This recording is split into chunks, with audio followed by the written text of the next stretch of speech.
So, Sean, we were just talking offline about the use cases and benefits for internal podcasting, and I know you've been reading up on it, and so have I. There are literally probably hundreds of ways you can use a podcast to drive and to the benefit of your internal teams. But there are, I'm sure, there's considerations as well. What have you picked up in your research? Yeah, another way that I think this is often described as private podcasting.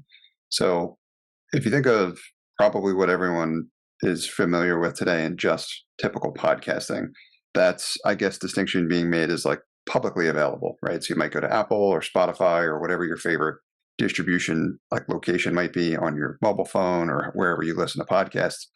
That cohort or that subset of podcasting is kind of like publicly available. Anybody can access it. Vast majority of that content is free, if not all of it.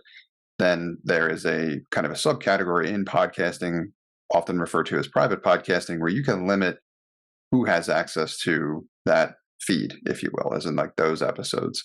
And that can be private community, that can even be paid podcasting now. People are experimenting with that as well. And some of the larger podcast distribution platforms are jumping on this concept as well, too, like Apple and Spotify. So that's kind of a high level overview. It's basically same type of concept of podcasts that we all listen to, but only accessible via private group. So like gated in some way. So, I mean, really, we're just talking about private content at this point, right? I mean, most of the podcast platforms will have kind of a broad-ranging support for distribution, which is what you're looking for when you start a podcast in the beginning. It's like, I need to be able to get this across different tech platforms. I need to be able to issue this all over the world. So it's great for that distributed audience. And what I think was happening is people were saying, well, this is great, but I want to deliver internal training for my company, or I want to provide some content for my sales teams, or what have you, that could be wildly useful for a specific subset of the audience that maybe the general applicability isn't there, or maybe there's proprietary information. So I think this is really a great way to get there from here. It's a little different than, say, things like a private YouTube channel where you're sharing links, because you still have access to these distribution networks. They're just behind a password or some level of authentication, right? Yep, that's a good way to think about it. Yeah, I think the use cases here are interesting. One of the powerful aspects of podcasting that I love so much is being able to listen to the content when it's right for me. Everything else is kind of different than that, especially webinars. That's why I beat up webinars on this topic, because I had received plenty of invites for them, especially over the course of the pandemic. It's like, I can't wait to listen to that, but I have a meeting then, or I can't go for some other reason. And sometimes you might catch a recording, sometimes you don't, or whatever, but it all needs to kind of happen all at the same time, and it has to happen real time and all that kind of stuff. Logistically, that's a lot more complicated. What's great about podcasting is, the people that are creating the content can create it when it's convenient for them, and the people that want to consume it can consume it when it's convenient for them. So I think that's really interesting. And especially in today's world where everything is decentralized and people are working all over the world, and we're talking about global teams, even at very small companies, people are working in different time zones. They're operating in different times. A lot of stuff's happening asynchronously. And I think podcasting, in terms of the logistics, lends itself really well to that world and being able to distribute, information, whatever that information may be. And that can be content in the form of educating people. It can be also helpful for your own teams as well also. And you gave kind of a couple of interesting examples. So for folks that are like out in the field or working different time zones or whatever, but trying to stay in communication with one another, podcasting could be a great way to do that. And I think the value here in terms of a private podcast is you can share information that you might not want to share publicly as well too now, which is really cool. And you can do that for free also. So, some operating examples for that are things like you might be sharing special discount pricing, for example, right, with your sales teams, where there's discounts available to certain subsets of your client base that may not be available to others, and you want to share that with your distributed sales force all over the country. I mean, I think it's really important for folks when they're listening to this episode, for example, to understand that the opportunities here for a private podcast are quite a bit different, right? There's also something to be said, not just for that sort of limited subset. There's also something to be said for that voice to voice, that parasocial relationship development with various levels in an organizational hierarchy, right? So it's not often despite maybe the internal operations best efforts, despite HR's best efforts or comms best efforts, you might not get to hear the CEO very often talk about X, Y, or Z parts of the business. A podcast is a great way to sort of flatten that organization a little bit and help develop just a much stronger kind of bonding relationship with the employee base broadly. Now, again, it is parasocial, meaning it's a one way and it's asynchronous. But it is, again, a great way to increase that sort of connectedness inside an organization as well. Yeah, for sure. And there's a lot of, especially larger organizations, they don't get the ability to hear from a lot of their leaders a whole lot. But most of them want to some extent, right? As a better idea for a piece in the machine, what is that building towards? So to be able to understand that, I think is good just for company culture in general, but education as well. I know when I used to work at the Vanguard group with the mutual fund giant many years ago, they would do the occasional presentation, and they had some of the most impressive economists in the world. And the presentations they would perform were just like remarkable in terms of the grander scale of the economies of the world and what the market is doing and all that kind of stuff, any of the leading or trailing indicators. Those presentations were phenomenal, but they were fewer and farther in between for a lot of the same reasons I just mentioned, which makes logistically complicated things like webinars difficult to manage. So if instead you could share that information with your entire workforce, and they're like tens of thousands strong, you can share a lot of really beneficial information, which invests back into your people, helps educate them, helps them understand what it is you're doing as an organization via this mechanism now. So I think that should be really exciting. I think a lot of companies should take advantage of it.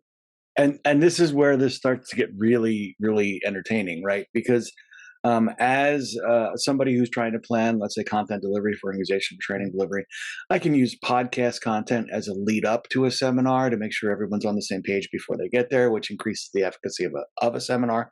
I can use it to eliminate certain seminars or certain on-site interventions that I may be typically performing.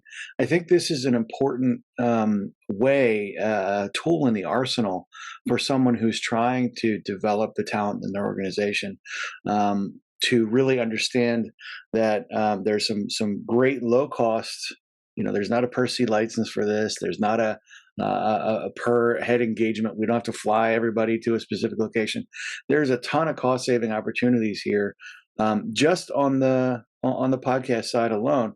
You start plugging that into some of the other interventions that you may have planned, and things start to get really, really powerful really quickly. You get that compounding cost reductions along the way. If you think about how else you would get people that engaged in something that detailed to the extent of what might be tens of thousands of people that quickly, good luck trying to beat this as a mechanism to distribute that information as effectively as it is, especially given how popular podcasting is. At the moment, smartphones and phones that can run all these powerful apps and stuff like that are ubiquitous. So much of the infrastructure, like underlying infrastructure, is already there. All you need to do is convert your content into this format, and then they can get it easily into their hands. You get opportunities for things. Sorry, I'm kind of like all of my talent management and HR is kicking in. Right. You get things like a daily kind of CEO minute where you get that like fireside chat. Yeah, that stand up like, hey, here's what I'm crushing on today.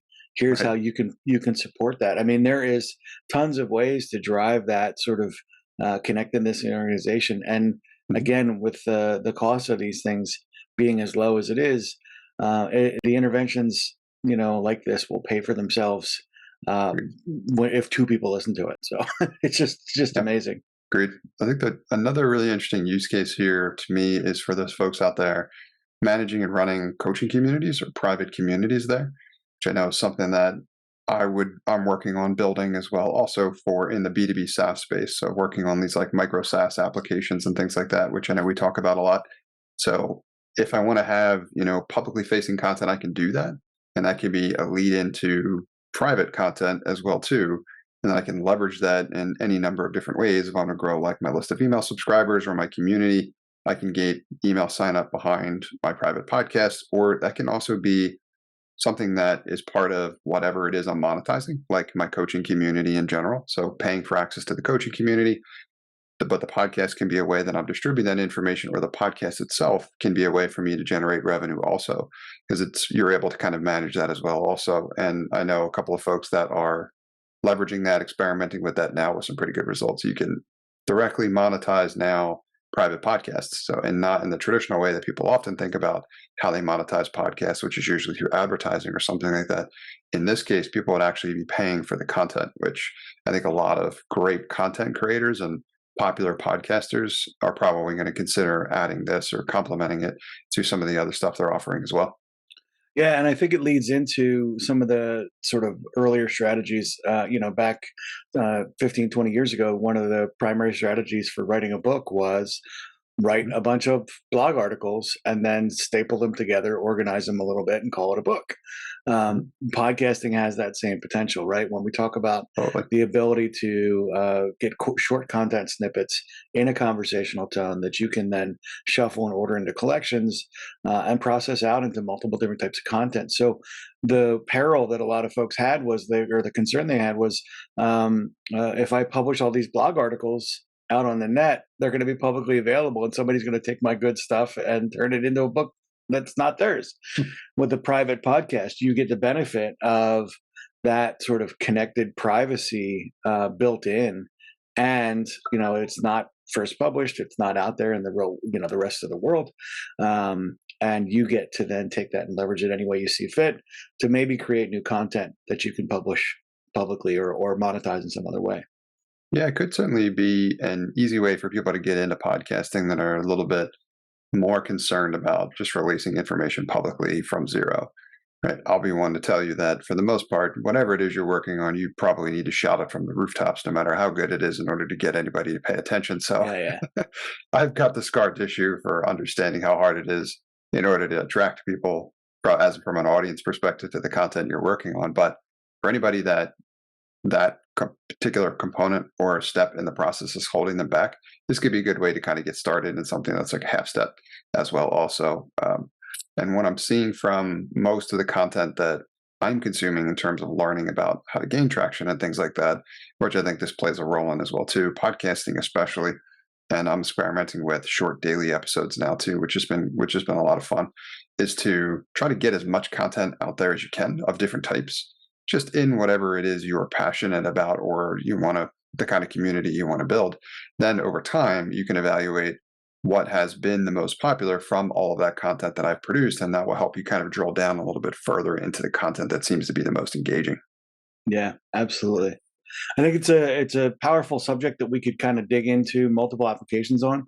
I'm just sitting here just geeking out about some of the ways that this could be used, both to either private monetization strategies or driving larger organizational engagement. And the more I think about it, the more I'm going, that'd be cool. That'd be a great way to turn this into more money or more engagement. So what I can say is we'll definitely be revisiting this topic as we go forward in future episodes.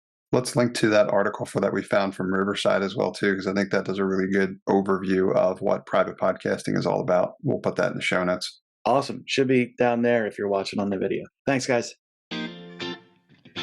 Thanks for listening to this episode of The Consulting Trap. If you have suggestions for future episodes or would like to be a guest on our show, please send me an email at brian@podcastchef.com. That's BRIAN at PODCASTCHEF.com. Before we go, we'd like to thank the sponsor of our show, Podcast Chef. Podcast Chef helps turn ordinary podcasting into a revenue-generating lead magnet for your consulting business. Our Podcasting Done For You service takes away the headache of starting up and running your own podcast. Reach out now to take advantage of our 30-day money-back guarantee. Visit us at podcastchef.com to find out how our team of experts can help you leverage podcasting to take your business to the next level.